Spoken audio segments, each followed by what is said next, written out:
चलिए शुरुआत करते हैं तुलसी के पौधे से। सनातन धर्म में तुलसी को माँ लक्ष्मी का रूप मानकर घर के आंगन में पूजनीय स्थान दिया जाता है, लेकिन इसके अलावा भी तुलसी के वैज्ञानिक और आयुर्वेदिक दृष्टि से कई लाभ मिलते हैं। इस अनमोल पौधे के कुल 5 प्रकार होते हैं, जो स्वास्थ्य से लेकर वैज्ञानिक और आध्यात्मिक दृष्टि से महत्वपूर्ण है। ये 5 प्रकार हैं: श्याम तुलसी, राम तुलसी, श्वेत तुलसी, वन तुलसी, नींबू तुलसी। इन 5 प्रकारों को मिलाकर इनका अर्क निकाला जाता है और पूरे विश्व में सबसे प्रभावकारी व बेहतरीन दवा बन सकती है।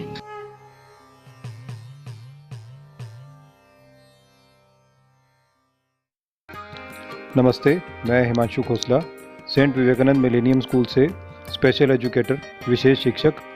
आज हम 2 परिवारों के साथ हमारे स्कूल के शिक्षक श्री सुनील दत्त गौतम जी के घर पर इकट्ठा हुए हैं और हम लोगों ने इसके लिए सोशल डिस्टेंसिंग का और प्रशासन के नियमों का पालन भी किया है। आज हमारा यहाँ एकत्र होने का विषय श्री सुनील दत्त गौतम जी के घर पर बने हुए एक छोटे से हर्बल गार्डन, किचन गार्डन की विज़िट का है, ताकि हम वहाँ पर आकर देख पाएँ। और इन 2 परिवारों के अंदर हमारे विद्यालय की शिक्षिका श्रीमती पूजा शर्मा और उनके पति श्री धर्मेंद्र कुमार जी हमारे साथ हैं, और हमारे साथ हमारे विद्यालय की छात्रा 12वीं कक्षा की निहारिका खोसला, उनकी मदर, उनकी माताजी, जो कि हमारे विद्यालय की एसएमसी की मेंबर भी हैं, और साथ में उनकी बड़ी बहन जो कि हमारे सेंट विवेकानंद मिलेनियम स्कूल की भूतपूर्व छात्रा हैं, वो भी साथ में हैं। तो सुनील दत्त गौतम जी के घर पर हम सभी एकत्र हो रहे हैं।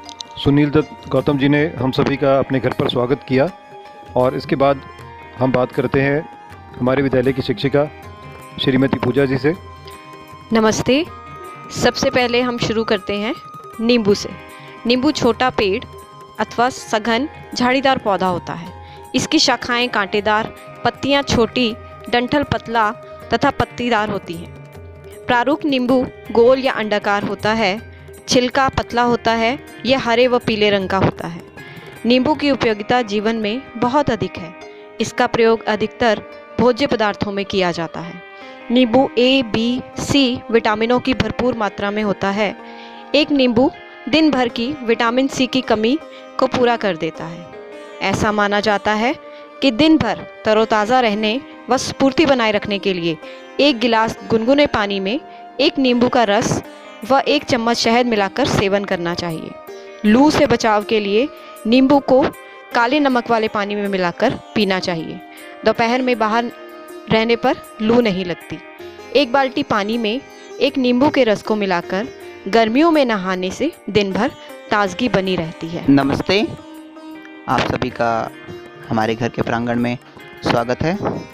अभी मैं आपको पत्थर चट के बारे में बता रहा हूँ। जैसा कि श्रीमती पूजा शर्मा ने आपको नींबू के पौधे के बारे में बताया। ये देखिए, ये पत्थर चट का पत्ता है, और पत्थर चट के 2 पत्तों को तोड़कर सुबह पानी के साथ अच्छी तरह साफ़ कर लें। फिर सुबह खाली पेट गर्म पानी से इनका सेवन करने से, ऐसा नियमित करने से पथरी की समस्या से राहत मिलती है।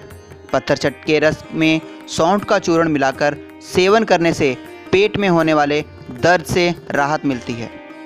अगर पित्ताशय में पथरी हो तो अजवाइन के 10 पत्तों और पत्थर चट्टा के 10 पत्तों को पीसकर पेस्ट बना लें। फिर 1 चम्मच से में गोखरू को मिलाकर सुबह सुबह खाली पेट लें। ऐसा लगातार 3 दिनों तक करें। इसके सेवन से पूर्व डॉक्टर का परामर्श अवश्य लें। सुनील दत्त गौतम जी ने हम सबका स्वागत किया और सबको अपने घर के किचन गार्डन के अंदर आने के लिए आमंत्रित किया। आइए चलते हैं उनके किचन गार्डन में। आते हैं हमारे गार्डन की तरफ। हमारा जो रसोई का बगीचा है, उससे पूर्व मैं आपको अपने खेतों के दर्शन करवा दूं। ये हमारे खेत हैं जिसमें गेहूं कटाई के बाद पड़ा हुआ है। आप अभी देख रहे हैं, ये प्राचीन बालाजी का मंदिर है। ये हिमाचल और हरियाणा की सीमा पर स्थित है। ये खेतों में गेहूं कटाई के लिए पड़ा हुआ है, और यहाँ पर कटाई के बाद इसमें से गेहूं और भूसे को अलग किया जाएगा। यह हमारा रसोई का गार्डन है। देखिए, यहाँ पर सबसे पहले हम आपको प्याज के विषय में बताते हैं। ये है प्याज है। ये प्याज की ऊपरी सतह जिसमें आप देख रहे हैं, इसमें प्याज के बीज होते हैं। ये प्याज का पौधा है। मैं इसकी खूबियों के बारे में आपको बताती हूँ। प्याज में भरपूर मात्रा में vitamin A, B6, B complex और सी पाया जाता है। प्याज में आयरन, फोलेट और पोटेशियम जैसे खनिज भी पर्याप्त मात्रा में होते हैं। ये प्याज की तना है, ये उसके पत्ते हैं और ये जड़ें हैं प्याज की। कच्चा प्याज खाने से रोग प्रतिरोधक क्षमता बूस्ट होती है और प्याज में मौजूद विटामिन सी और कैल्शियम ओरल हेल्थ के लिए फ़ायदेमंद होता है। Is used in traditional medicine practices such as Ayurveda in herbal blends in belief it can treat various disorders, but there is no evidence or regulatory approval that oral use of ajwain in herbal blends is effective or safe. Now Sunil sir is showing ajwain plant. It has leaves, seeds and stem. The fruits are rarely eaten raw. They are commonly dry roasted. This allows the spice to develop a more subtle and complex aroma. It has a relishing taste. ये है मेथी का पौधा। ये हमारी रसोई की महत्वपूर्ण सब्जी है। सर्दी में पाए जाने वाला यह पौधा वात, पित्त और कफ से संबंधित सभी बीमारियों को नियंत्रित करता है। ये ज़्यादातर सर्दियों में ही मिलती है और सूखी जो मेथी दाना के रूप में प्रयोग की जाती है। मेथी, इसका स्वाद थोड़ा तीखा ज़रूर होता है, लेकिन यह स्वास्थ्य के लिए बहुत ही उपयोगी होती है। अब हम आपको दिखाते हैं मटर का पौधा। ये देखिए, ये मटर का पौधा है। इसमें ये पत्ते हैं, तना है और यह है सर्वप्रमुख मटर, जिसके अंदर पौष्टिक मटर होता है। मटर स्वादिष्ट होने के साथ साथ बहुत पौष्टिक भी होता है। इसे हम कच्चा और पकाकर दोनों तरीके से खा सकते हैं। यह होते हैं मटर के दाने, जो हमें सामान्य रूप से बाज़ार में मिलते हैं। ये सूखे मटर और हरे मटर दोनों रूप में मिलते हैं। चलिए अब मूंगफली के बारे में जानते हैं। सर्दियों में समूह में बैठकर मूंगफली खाने का अपना ही मज़ा है। ये मूंगफली की जड़ें हैं। मूंगफली जड़ों में ही पाया जाता है और इसे सस्ता बादाम भी कहते हैं और अनुमान लगाया जाता है कि इसमें वे सारे तत्व पाए जाते हैं जो कि बादाम में होते हैं, लेकिन ये बेहद सस्ती कीमत पर पाया जाने वाला बादाम कहलाता है। मूंगफली में मौजूद तत्व पेट से जुड़ी कई समस्याओं से राहत देने का काम करते हैं। चलिए देखते हैं हरा धनिया। हरे धनिया की पत्तियां और बीज दोनों ही खाने का स्वाद बढ़ा देते हैं। भले ही मिर्च मसाला ना हो, लेकिन अगर धनिया पत्ती की गार्निशिंग की जाए तो उसकी खूबसूरती और स्वाद में चार चांद लग जाते हैं। देखिए, ये धनिया के फूल हैं। इन्हीं फूलों में से सूखा धनिया निकलता है और सूखा धनिया जो है वो अनेक प्रकार की बीमारियों में भी काम आता है। यहाँ देखिए, ये सूखा धनिया है जो इन फूलों में से निकला है। पुदीना। पुदीना एक ऐसा पौधा है जिसका उपयोग भारतीय रसोई घरों में मुख्य रूप से चटनी के रूप में होता है। देखो निहारिका, इसकी अनेक खूबियां हैं। यह भोजन में पचाने में तो कारीगर है ही, पेट में होने वाले काफ़ी रोगों के उपचार में भी उपयोगी साबित होता है। पुदीने में मेंथोल, प्रोटीन, वसा, कार्बोहाइड्रेट, विटामिन, कॉपर, आयरन आदि पाए जाते हैं। पुदीने का सेवन करने से उल्टी को रोका जा सकता है। इसकी तासीर गर्म होने के कारण यह शरीर से पसीना निकालकर बुखार को दूर करता है। देखिए श्रीमती जी, यह है टमाटर। भारतीय पाक पकवानों में टमाटर का विशेष महत्व है। इसे सब्जी बनाने से लेकर सलाद में, सूप में, चटनी के रूप में, यहाँ तक कि ब्यूटी प्रोडक्ट के रूप में भी इस्तेमाल किया जाता है। टमाटर में vitamin C, lycopene, vitamin, potassium पर्याप्त मात्रा में पाया जाता है। साथ ही इसमें कोलेस्ट्रॉल को कम करने वाले तत्व भी पर्याप्त मात्रा में होते हैं। जिन लोगों को वज़न कम करना है उनके लिए भी ये काफ़ी फ़ायदेमंद है। और टमाटर की सबसे बड़ी खासियत ये होती है कि ये टमाटर को पकान देने के बाद भी उसके पोषक तत्व बने रहते हैं। बहुत सही बताया। ये देखिए, यह है टमाटर का पौधा। ये पत्ते हैं और ये देख रहे हैं टमाटर के फल लगे हुए हैं। ये फल पहले फूल के रूप में होते हैं, जैसा कि आप देख रहे हैं। से उगने वाली स्वादिष्ट अरबी कई प्रकार के व्यंजन और स्वादिष्ट पकवान बनवाने के काम आती है। क्या आपको पता है, यह स्वादिष्ट सब्जी न सिर्फ खाने का स्वाद बढ़ाती है बल्कि स्वास्थ्य के लिए भी फायदेमंद है। पहले यह सब्जी सिर्फ एशिया में मशहूर थी, लेकिन इसके स्वाद और स्वास्थ्य के गुणों के कारण यह धीरे धीरे पूरे विश्व में फैल गई। पौधा जमीन के नीचे पाया जाता है। यह अरबी की जड़ें हैं। ये जड़ें ही आगे चलकर अरबी के फल के रूप में प्रयोग में लाई जाती हैं। यह अरबी का तना है, ये तना है और इसके ऊपर तने के साथ ही इसके पत्ते होते हैं। अरबी के बाद अब हम देखते हैं कचालू।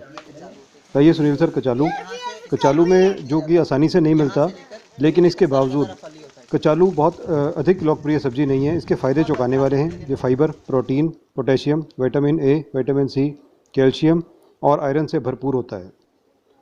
देखिए सुनील सर कैसे कचालू की जड़ों को हटाकर कचालू के फल को सामने लेकर आ रहे हैं। ये इसकी जड़ें हटाने के बाद कचालू पूरा बाहर निकल आया। और कचालू के फ़ायदे तो आपने देख ही लिए हैं और ये कई तरह से हमारे भारतीय खाने के अंदर इस्तेमाल होता है।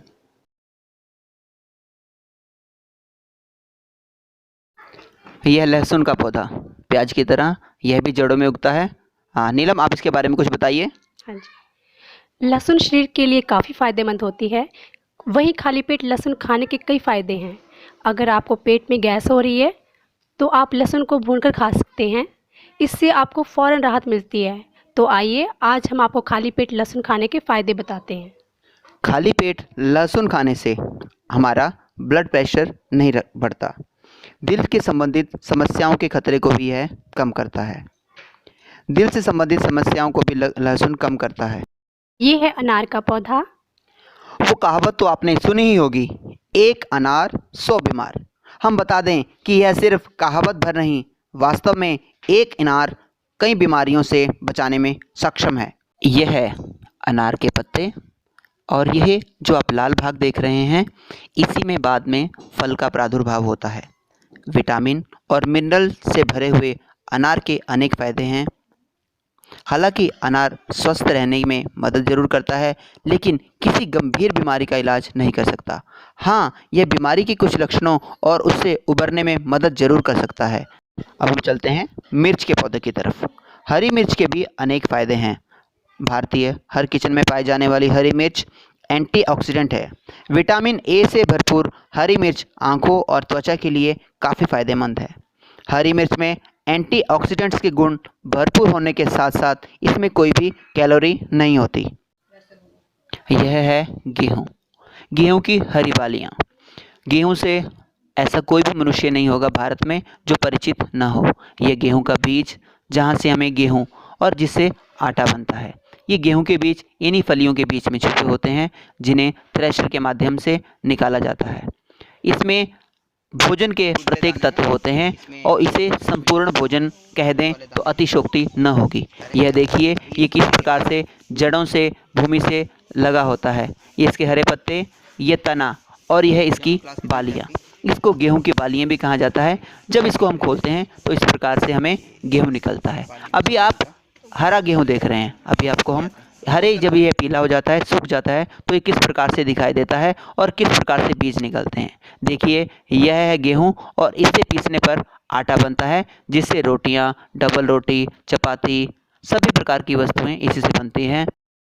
घृत कुमारी या एलोवेरा, ये बहुत ही सौंदर्य वर्धक होता है। ये देखिए ये एलोवेरा का पौधा है, जिसमें इसकी जो तना होता है, इसके भीतर ही इसके सारे तत्व छिपे होते हैं।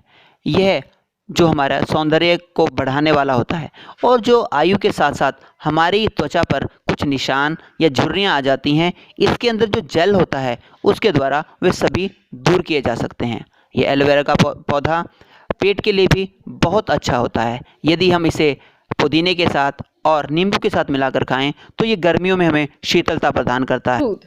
अमरूद का नियमित सेवन करने से कब्ज़ की समस्या में राहत मिलती है। फल के साथ साथ अमरूद की पत्तियों का सेवन मुंह के छालों को दूर करने में कारगर होता है। अमरूद का रायता, चटनी, अचार, शेक खाने का स्वाद बढ़ा देते हैं। अमरूद मेटाबॉलिज्म को सही रखता है, जिससे शरीर में कोलेस्ट्रॉल का स्तर नियंत्रित रहता है। विशेष रूप से कोरोना काल में, यानी कि कोविड-19 के समय में ये बहुत ज़्यादा उपयोगी है। यह हमारे शरीर के प्रत्येक अंग को सुनियोजित तरीके से चलाने में मदद करता है।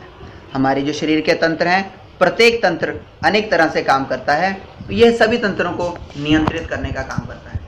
किसी भी प्रकार के बुखार में, यहाँ तक कि मलेरिया के बुखार में, टाइफाइड के बुखार में भी हम इसका प्रयोग कर सकते हैं।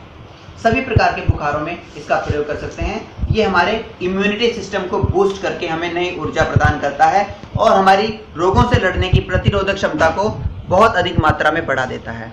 इसके गुणों का जितना बखान किया जाए उतना कम है। स्वस्थ व्यक्ति भी प्रतिदिन सुबह या शाम को इसके तने को काटकर उबालकर पी सकता है। यह हमारे स्वास्थ्य के लिए बहुत ही अधिक लाभदायक होता है।